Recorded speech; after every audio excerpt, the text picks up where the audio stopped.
Hi, I'm your host, Jürgen Strauss from InnovaBuzz, and I'm really excited to have on the InnovaBuzz podcast today as my guest, all the way from Lisbon in Portugal, Anieke Lamers, who's the co-founder of Peekabond, where she helps global families build bonds with young children, mostly at a distance. Welcome to the InnovaBuzz podcast, Anieke. It's a great privilege to have you as my guest. Great. It's really good to be here, and it's really good to chat with someone again with an Aussie accent, because it sometimes just makes me feel very at home, because my family is also partially located in Australia. So immediately have a click with you. That's great. Yeah. And we actually determined that your sister and her family lives only about 30 minutes away from where we live. So that's Yeah, in a Altona, very small that's right, world. nearby And Melbourne. yeah, and we'll probably come back to that connection a little bit later. But before we do that, I just wanted to give a shout out to Alia Sandovar, who introduced us and suggested that we have a conversation. She was our guest on episode 409 of the InnovaBuzz podcast. So big hello to her. Yeah, I'm very happy she introduced us, and very happy to have Alia on my team, of course.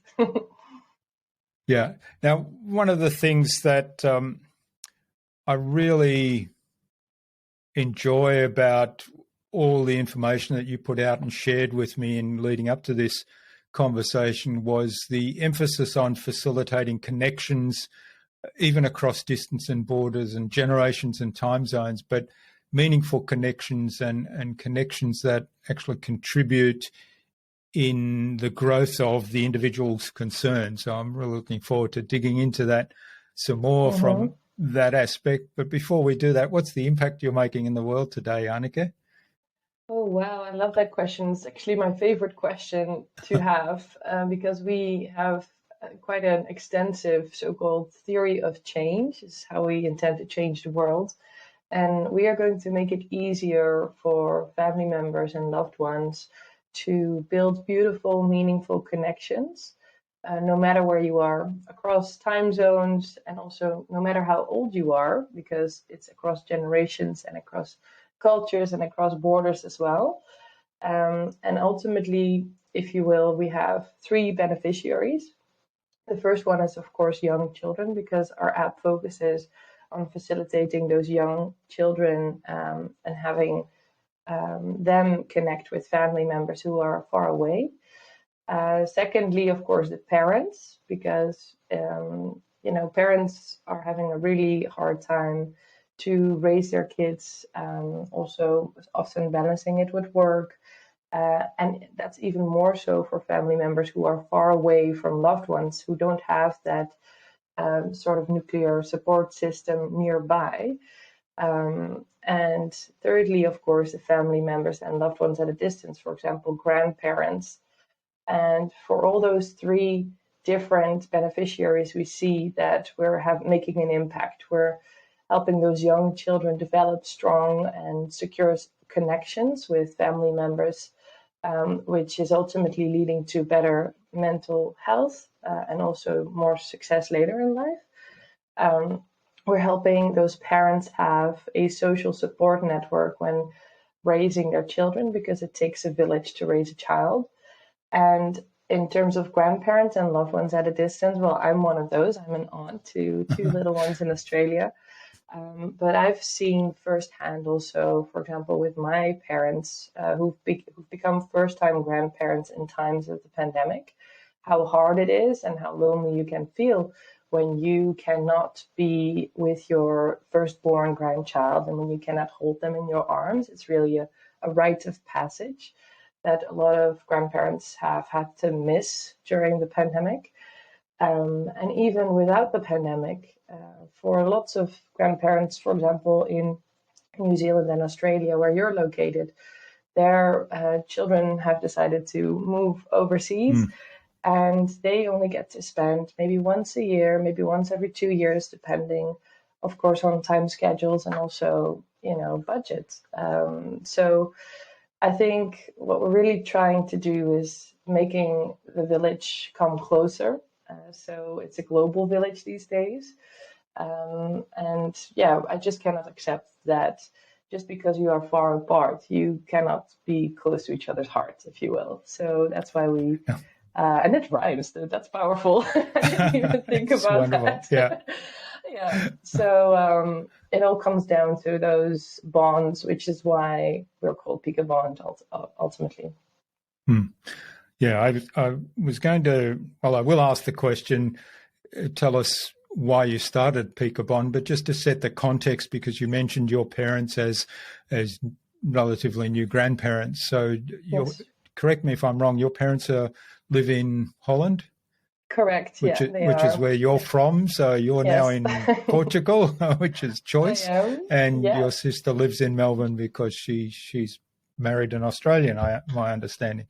Correct. Yeah. And at a certain point, because my parents actually got divorced when I was very young, 4 years old, which is also another use case, right, for parents who cannot physically be together with their children because of divorce.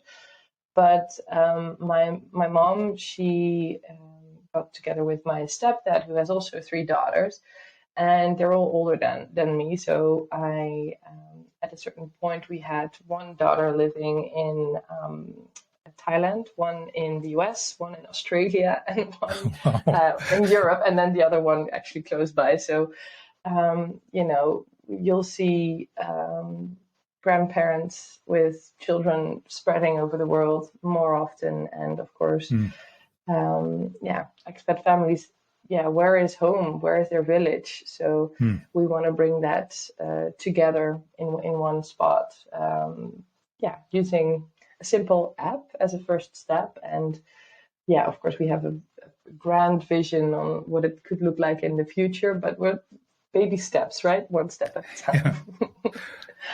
Yeah. So we've got a bit of an idea of what inspired you to start Peekabond. What makes it different than other apps that are available where people can connect, like Zoom or WhatsApp or Skype, going back very into the old important days? always.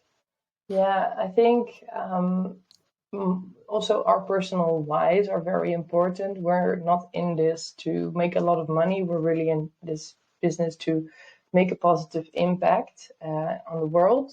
And we believe that that can go hand in hand with also building a financially sustainable business.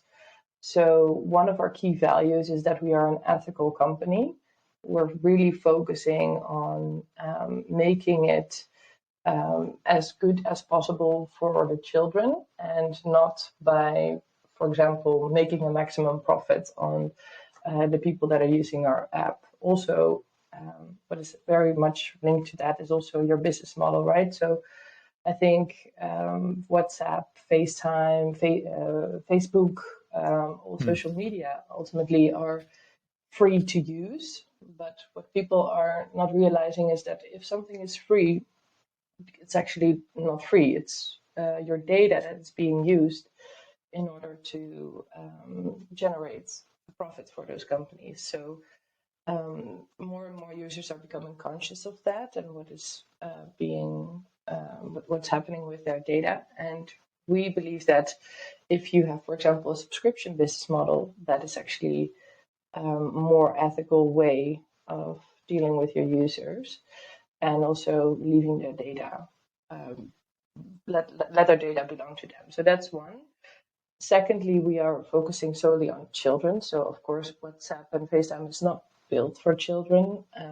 And we have content suggestions. So those are, for example, simple games that you can play with young children when you're not together, that are based on the child development milestones of those children. So my co-founder, Alia, who you said in the beginning, who you know very well, she is, of course, very strong at gamification as well as child development science, which is what she studied. So we have mapped out the child development journey and tagged different milestones. And we give content suggestions of all sorts of games that are designed to help the child develop social emotional skills, language, communication, sometimes also motoric skills. And we help the children to connect with family members whilst they're doing those content suggestions. So yeah, and then of course we save all that in one spot for the child. So having it be child friendly, ethical, and with the content, I think that's really what makes it stand out from any other players at the moment. Mm-hmm. We're the first one doing this, so it's also often very difficult, right? Because nobody has done it before, so you have to make sure that it's innovative enough for people to think, oh, this is new. This is not something that's already been done before, but it has to be close enough for people to understand. And okay, for example, downloading an app, it's for some grandparents still challenging to do that by themselves. So how do we keep it as close to what's already out there and what people know, as well as making it innovative? Yeah, the whole idea of the data security, I think, is a really important thing, because there's been a couple of cases here in Australia over the last few weeks where there's been data breaches in large organisations. And I know my daughter has actually been impacted by one of those. So she's having to change some of her key documentation because some of that information was compromised. So that's a real problem. And then, of course, there's also the idea that if I'm sending a personal message to a family member, I don't necessarily want somebody else to see that. No, definitely not. People certainly do need to feel comfortable, right, that they can, and particularly if you're playing games with a child, right? So Exactly, an adult, I imagine you kind of, there's games there that an adult might feel a bit silly because that's how we interact with young children in particular. So you don't want other people to see that. No, definitely not. No, and that is a nice insight that you mentioned right there, because what I see in the eyes of my parents when they are with grandchildren is they just become a younger version of themselves, right? Yeah. They become so playful and indeed quite silly also. And somehow, because of the distance, there's a screen in between. People are sometimes afraid to be a bit silly or be playful, or they just don't know how to do that. So it becomes a bit awkward. And we're really trying to change that, because being playful is so important for us humans. And it's a way to learn for the children, but it's also a way to deal with stress for adults. It's really a beautiful way to release. And if I have a hard day at work or a stressful day, which I sometimes also have in a startup, right? I love at the end of the day to have an interaction with my little nieces, because now I have two in Australia. And it just, brings up my spirits when I'm being playful with them. And I found out that you can do that while you're being live together, but actually it also works when you're asynchronous, so when you're not live at the same moment. So you record a video in the app and you share your love, and then what I love most is if I can see their response. So that's also something that we enable in the app. So if I share them a video of me doing something silly, I can actually see how they laugh or how they, the faces that they make, and this is silly Auntie Anieke again, So I think, this is something that's very precious to me, and I have all those memories all in one love bank, so in one spot stored. And when I feel sad or when I miss them, I can just open the Peekabond app, and I have all those moments together in one spot, and it just warms my heart. So it's a little bit like in the old days where we might go back and reread a letter somebody had sent us, a loved one had sent us. Yeah.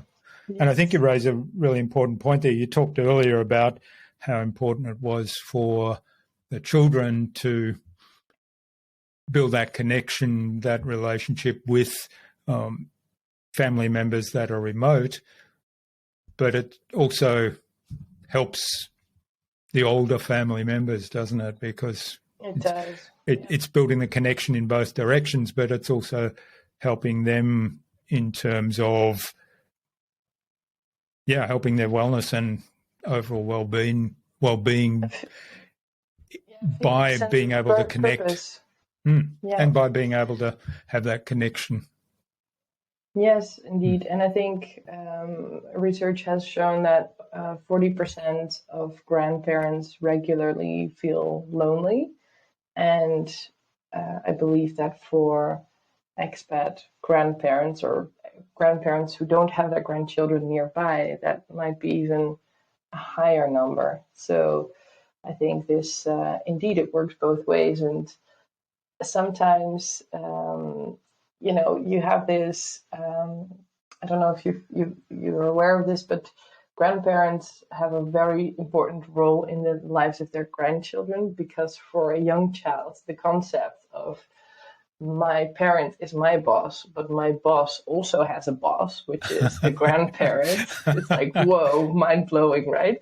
So there's that. And then there's also this, I think, also reversed mentorship, right? Not just from grandparent to grandchild, but also grandchild's feeling a lot of purpose if they made the day of the grandparent by sending them a loving message. So I think there's a lot of interaction and both positive effects going both ways, if you will. Wonderful. All right. Now, your background is in venture capital.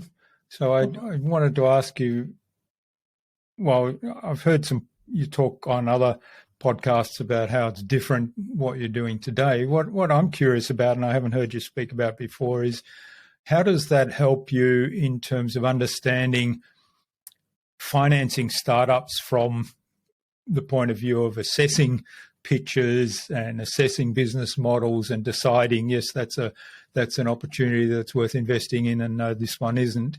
How does that help you now from the other side when you're looking to raise capital so that this becomes a sustainable business in the long run?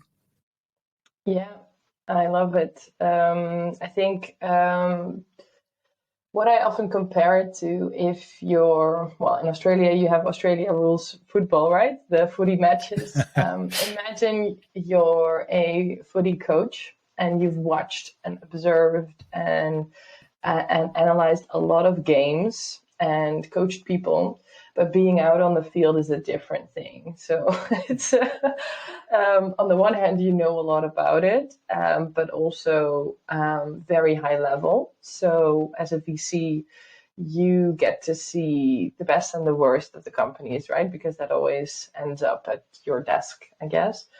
And being out there with your feet in the mud and dealing with all the daily things, it's a total different ball game, literally. So it helps in a way, and it can sometimes also not help.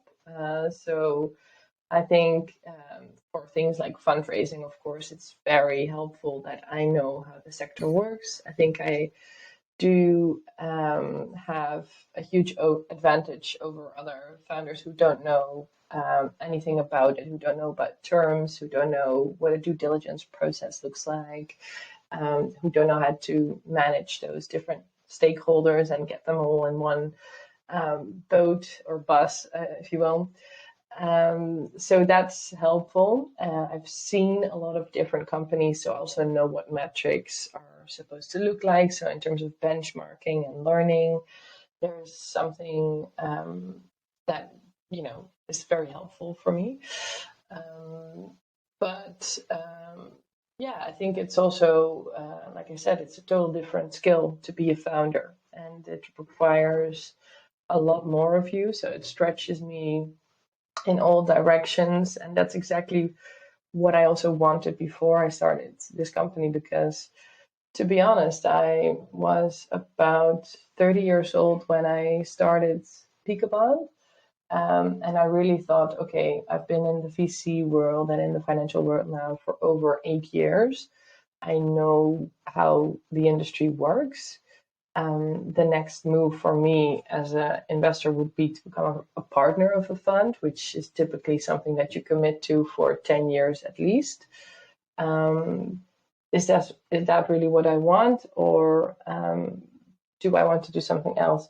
And my learning curve was flattening. So I thought, okay, you know what? I'm going to do it.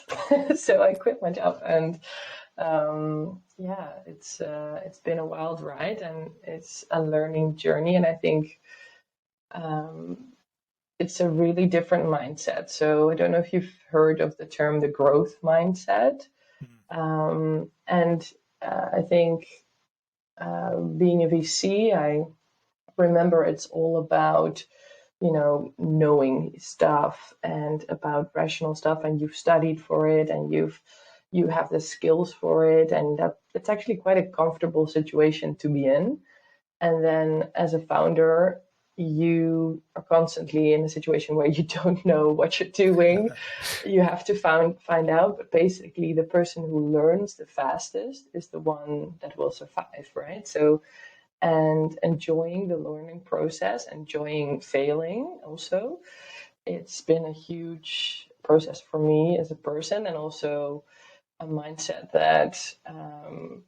a mindset shift, and that I love it, but it was a huge mindset shift, I have to admit, coming from that world into the startup world.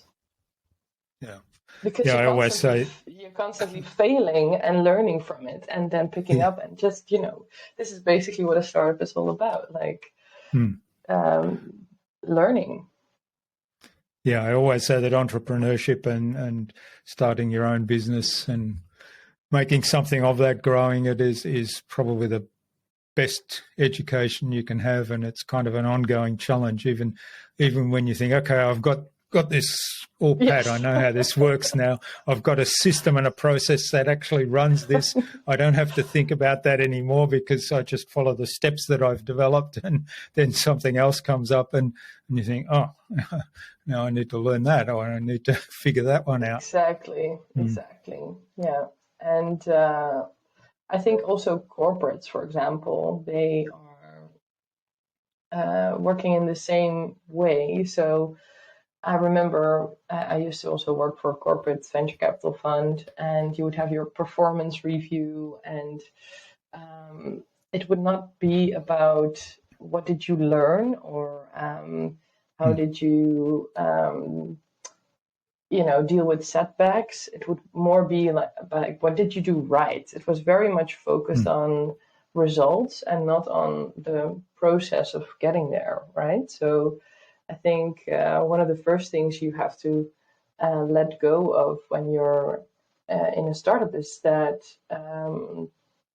it's not really about results, but it's really about the process of getting to the results and just becoming better at that process. Because you're gonna fail 10 times, and then the 11th time that you're doing something, it's magic. And if you give up after 3 times of failing, then you're never gonna get to that magic moment. So keep at it. That's right. Yeah. Yeah, but learn from the mistakes. I think that's an important one too, and because doing the same thing over and over is not going to get a different result. Exactly. Yeah. All right. Well, this is fascinating, Anieke. I think we could dig into Peekabond a lot more, but I will give you an opportunity to tell people where they can find out more in a moment, and how they can perhaps help you learn more about what people would like to see in the app, and what you could develop further going forward. Yeah. But I think it's a good point now to move on to the buzz, which is our innovation round. And it's our lightning round of questions that I ask of every guest, 5 questions. And the idea is that you'll give the listener some tips from your experience to inspire them to do something awesome as a result today. Great. So you all set? Happy to give a buzz. All right. What's the number one thing anyone needs to do to be more innovative? Surround yourself with inspiring people. I think, I've once heard that you're kind of like the average of your 5 closest people.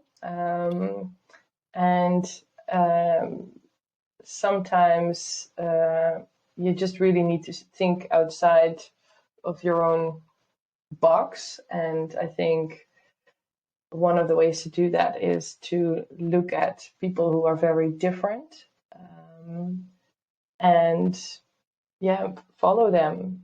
Usually these people, they have interesting, for example, LinkedIn profiles or Twitter profiles, if that's what you're into, or whatever. And they're publicly sharing often what inspires them. And I think that is, I guess, for me, has been a huge source of inspiration.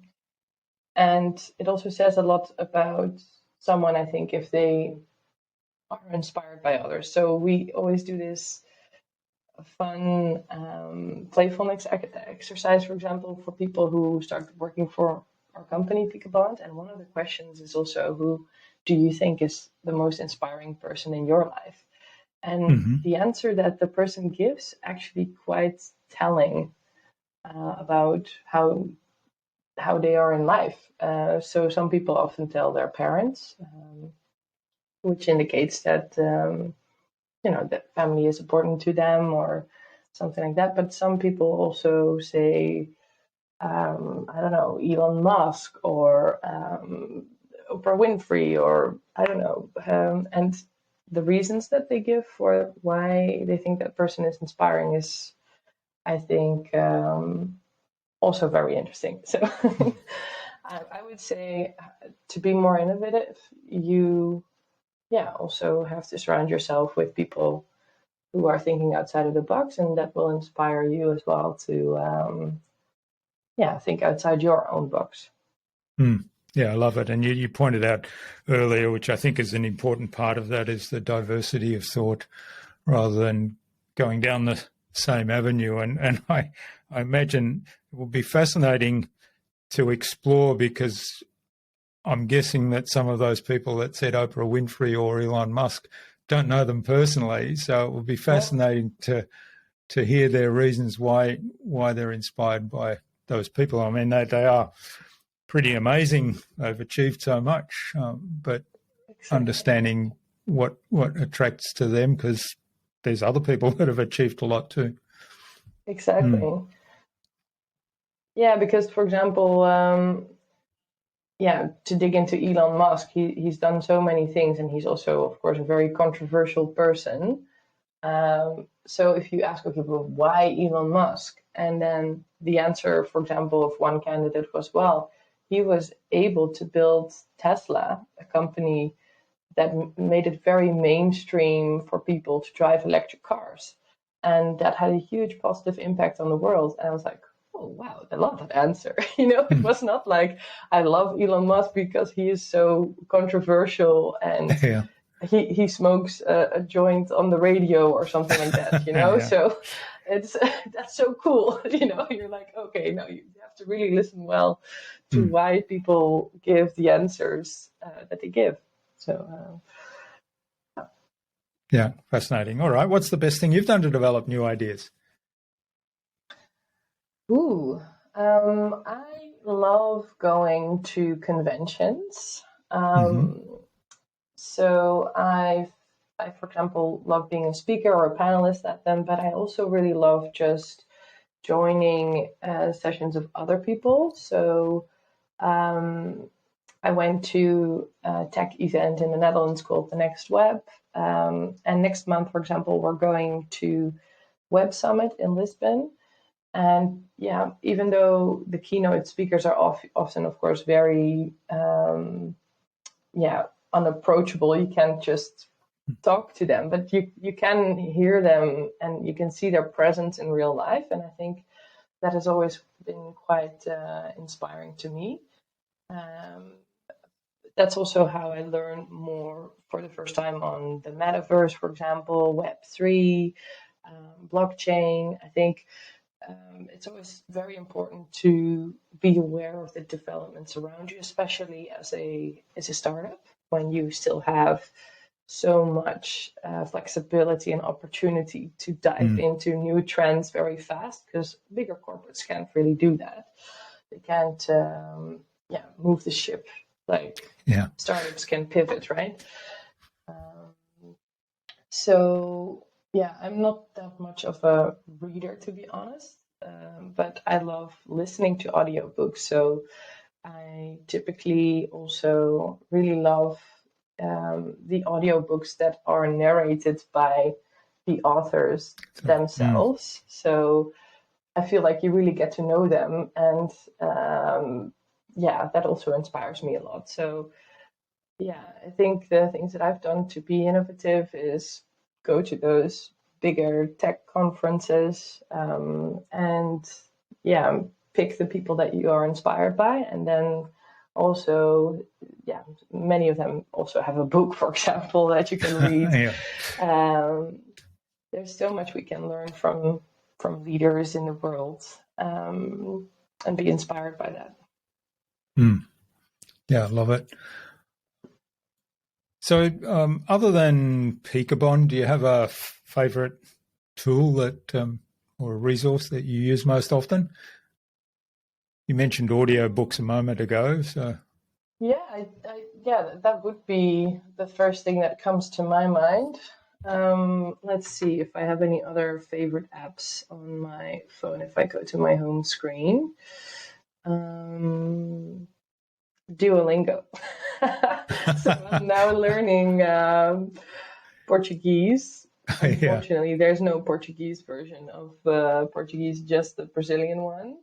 I think they just did a brilliant job making it very accessible to learn a new language. And I've had a 67-day streak now, I believe. And it is funny how it works, like these psychological triggers, isn't it? That it's just a simple exercise. You do a couple of minutes a day, and below the radar, you're actually learning a language. So having these smaller habits, and I think everyone has this tendency to be a bit neurotic, like, if you miss a day, you're and they have had a very play on that brilliant way. Exactly. Yeah. So I think that's quite inspiring. I know my co-founder Alia is, of course, an expert at gamification and psychological techniques to motivate people, and she always says that Duolingo is just not the right way of gamification, but I do think that they somehow do put the triggers in the right way. So for me, at least, it works well.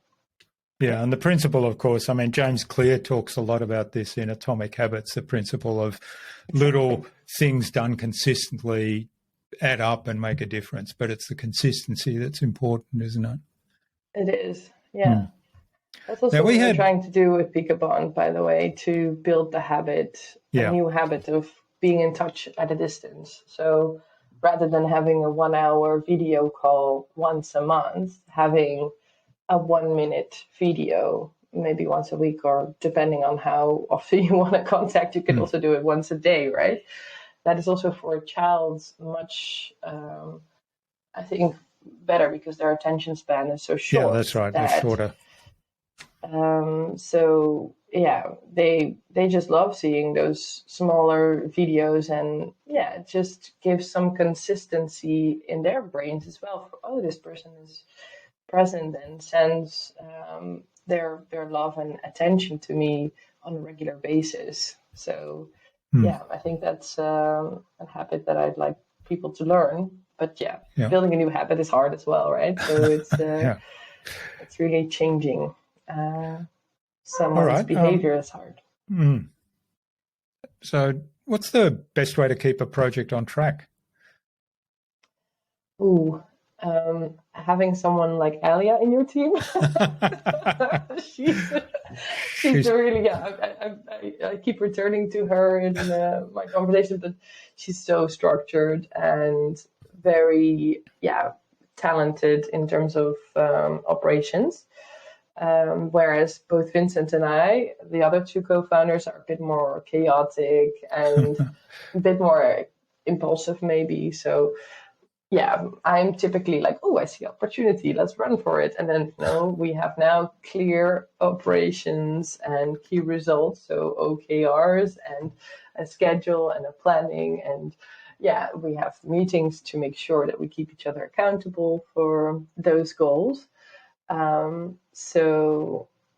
think it's very important to have someone in the team who has those tendencies by nature. And also setting those goals together and then aligning on them, and also verbally speaking them out loud, having them clear. That's also something that's very powerful. So Excellent. I've also done a coach education, and if you have someone repeat their, for example, their personal goal, and then ask them again the next time if they've achieved it, that's a really great feeling, right? If you have an objective and you achieve it. So setting objectives, it can be very powerful, and achieving them even greater. Yes.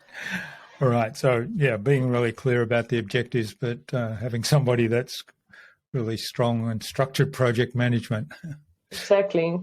What we did as a team, I can recommend that as well, is do a personality and a value check and see how you are different and how you are the same. So I think for us as founders, it was very important that we are very much the same in terms of values. So that there's a value alignment, but that we're very different in personalities and competencies. So there are some great tools out there online, often quite also for free, where you can see, I'm just giving an example of management drives is a technique where you see, for example, Alia, she's rather blue, which is typically more structured, analytical, and Vincent in my team is more yellow, so it's creative and more how do you say idea generating. So you can really see, okay, we have different types of energies and we have the same sort of values. So if you want, I can forward links to those. That would be great.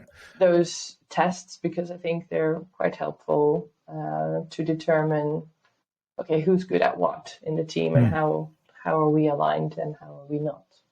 Yeah, and that helps with clarity of roles, doesn't it? And you talked earlier about diversity of thought and surrounding yourself with people that are diverse in, and here we're talking about skill sets and personalities. Obviously, the values have to align because that's really important for working together in the same team. Indeed, yeah. All right. Now, what's the number one thing anyone could do to differentiate themselves? I've heard the tip, find your moat. And sorry, you're laughing, why? I was just thinking of alligators swimming in the moat to protect. Exactly. So everyone has something that they are extraordinarily good at. So really having a high sense of consciousness of, being self-aware of what you're really good at and also what you're not good at. And I am a personal believer that, if you have a scale from 1 to 10 and 10 being the best, if you are already naturally good at something, scoring, let's say, an 8 or a 9 at it, and you have something else that is a 5 or a 6, I believe it's just energy draining to bring the 5 or the 6 to the 8 or the 9. And it gives a lot of energy to spend time on something that you're actually naturally already really good at. So bringing the 8 up to a 10. And I think if people really find out what they're really good at, then you can ultimately stand out. And sometimes what you're really good at is a lot of different things, and then you're just good at a lot of different things. I think there's a word for it, multi-talented or something like that. So it's people who are just good in a lot of things. So being a generalist can also be something that is unique. But really find the thing that lights your soul on fire and just makes your heart beat faster, and follow that energy. Because if you constantly focus on, okay, bringing those lower numbers up to an 8, let's say a 5 or 6 to an 8, then you're never gonna stand out. So that's, I guess, what I did as well. Yeah, I love that. And also being kind of self-aware enough to know what is it that I'm good at, and what are the things, because you mentioned most people are good at more than just one thing. And so finding some things that make sense to be in combination, I think is an interesting way to differentiate too, because there might be somebody that's really good at, there might be a lot of people really good at one thing, but being good at these 3 things together, that might be really unique. Exactly. I've once heard the example, and maybe you know this. Do you know the cartoon Dilbert? It's a cartoon that's in, I think, a business newspaper, and it's always like really dry humor. It's not particularly beautifully drawn, but it's so spot on. It's always so this person had a combination of cartoon drawing skills, which were not extraordinarily, definitely not a 9 or a 10, but more than other people. He had a sense of business and the ongoings of what goes on in a business, and he had just a really dry sense of humor, and those 3 were sort of magic. So that's right. I think I used to use a lot of Dilbert cartoons in presentations when I was still in my corporate job. There used to always be something that was kind of funny and at the same time a really pointed message at some aspect of the corporate world. Yeah, and that person was not particularly gifted at drawing beautifully, right? But they found out, hey, what if I apply and combine these 2 skills? What happens then? So that's, I think, very interesting. Great. I think I recommend. I'm not sure if you have heard of Ikigai. It's a Japanese word, and it combines what you're good at, what you love doing, and what you can make money with, and what the world needs. Sorry, there's a 4th one. It's like 4 circles. And then the center of it is your Ikigai. So I think, if people focus on that, that's, I think, going to make the world a better place. Excellent. All right. Well, thanks for getting us through the buzz, Anieke, and thanks for our conversation today. It's been really great. Now, where can people find out more about Peekabond, download the app, and also maybe reach out to you to say thanks for what you've shared today? And most importantly, how can they get involved in the further development of the app? I love that. If they want to, of course. If they want to get involved, the best way to reach out is my email address, info@peekabond.com. You can indeed download our app in the app stores, both the Play Store as well as the Apple App Store. And Peekabond is spelled Peeka Bond, so BOND. And if you want to reach out to me personally, I think LinkedIn is typically the channel that I'm most active on. So you can just add me on LinkedIn and tell me you want to connect.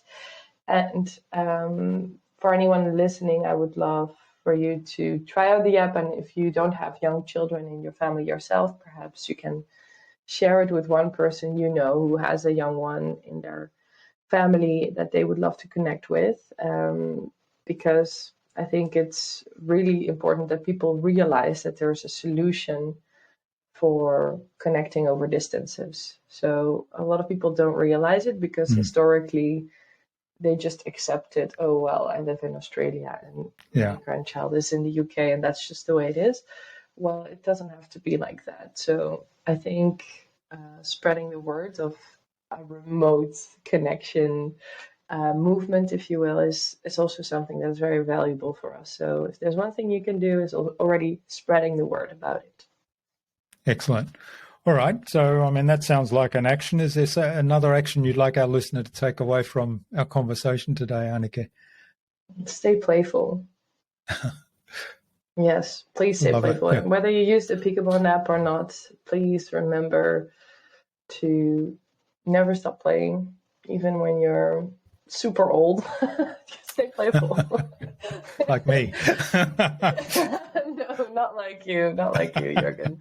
You're so young and innovative. I mean, isn't that also what keeps you young and involved? Is the curiosity that you have and the playfulness you have. Always learning. So, yeah. All right. Indeed. Well, finally, Anieke, who else should I get on this show and why? Well, I can give you a list because I think what is really powerful is if people help each other out. And I have a number of interesting other founders in my network, and especially some underrepresented founders that I would really like to push forward. So I don't know if you're aware of this, but less than 1% of professional capital goes to female founders, and less than 0.5% goes to Black founders. So if you'd be open to that, I would love to introduce you to a few of my befriended founders who need sometimes a bit of a push in the back and support to spread the words about their own missions. Yeah. And those are all, I think it's very interesting that they're all impact founders. So yeah, absolutely. Often, I'd love to chat to them. Yeah. And that's surprising that those numbers are so low. But I was just listening back to an episode that we'd be publishing this week. And we were talking on that episode about the glass ceilings and the underrepresentation of those groups, particularly in entrepreneurship and in small business, because of the way society over hundreds of generations has built up kind of these barriers. Exactly. And even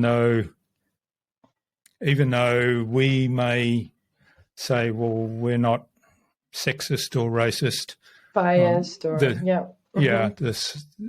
the systems ingrained in society are there, and we really need to do something to break those down. And there is a lot of unconscious bias as well, right? Even I'm a woman, but I'm a white woman, and there's already also some unconscious bias, and becoming more conscious of it is sometimes challenging and not comfortable. So I try to surround myself with people that are different. I also was part of a so-called cohort of an accelerator for underrepresented founders, and it really opened my eyes as well for my own biases. So I will send you a list of names, and I'm sure they would love to be your guest as well. Excellent. And thank you for doing this. And thanks so much for joining me today, Anieke, and sharing your insights and what you've learnt along the journey from venture capitalist to small business founder and sharing the vision for Peekabond. And I certainly do encourage our listeners to go and check out the app, particularly if you do have young children in your family, if you have, if you're at distance from them at any time, even if you're just traveling. Like I remember the time I was in the corporate world, I spent a lot of time traveling internationally on business, and I'm sure had this been around at that time, I would have certainly jumped on and used that. So check it out. Thanks a lot, again. Anieke, and please do stay in touch. Stay in touch. Thank you. Bye-bye.